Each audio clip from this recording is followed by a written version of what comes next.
As the war against Confederate monuments continues across America, a battle is brewing in Oklahoma over a 115-year-old cornerstone, and the controversy has nothing to do with the Confederacy. As reported by KJRH-TV in Tulsa, the cornerstone is inscribed with a small swastika, which is now part of the Will Rogers Memorial Museum in Claremore, Oklahoma. Reverend Mario Johnson, a Black Lives Matter advocate, and others want the swastika removed, but the museum's public relations director, Pat Reeder, says the controversy is much ado about nothing. It was the cornerstone in Clem Van Rogers' livery stable. They sold it for $400, and in 1936, they started this building. Will had already died and they decided to name it for him. I think it's offensive to me that someone would think that a cornerstone would be so hate-filled you'd have to remove it.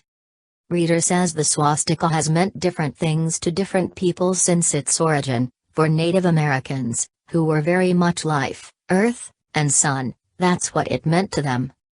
Regardless, Johnson sees the swastika only a symbol of hate, and time for its removal has come.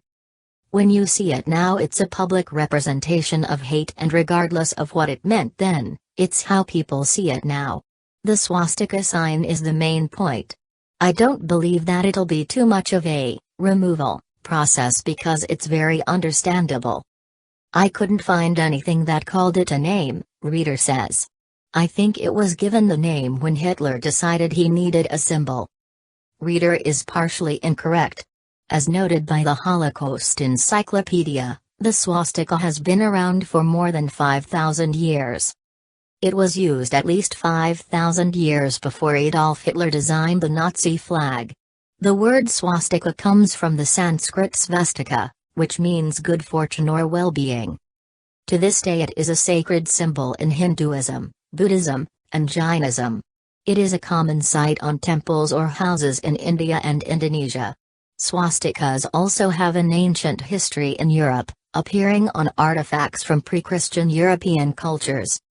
For centuries a symbol of good luck and auspiciousness, the swastika even found expression in Byzantine and Christian art. To the latter point, swastikas adorned the uniforms of multiple sports teams in the early 20th century, including the Boston Braves, who wore the now infamous symbol on their caps for good luck when they opened the 1914 Major League Baseball season in a game against the Brooklyn Dodgers. Regardless of the swastika's adoption by Adolf Hitler and the Nazis, and the hatred associated with it for more than 7 decades, Reeder said Johnson's complaint is only the second time in 50 years that anyone has ever said anything to me about it. Times are changing, Miss Reeder. Rapidly. Ask Robert E. Lee.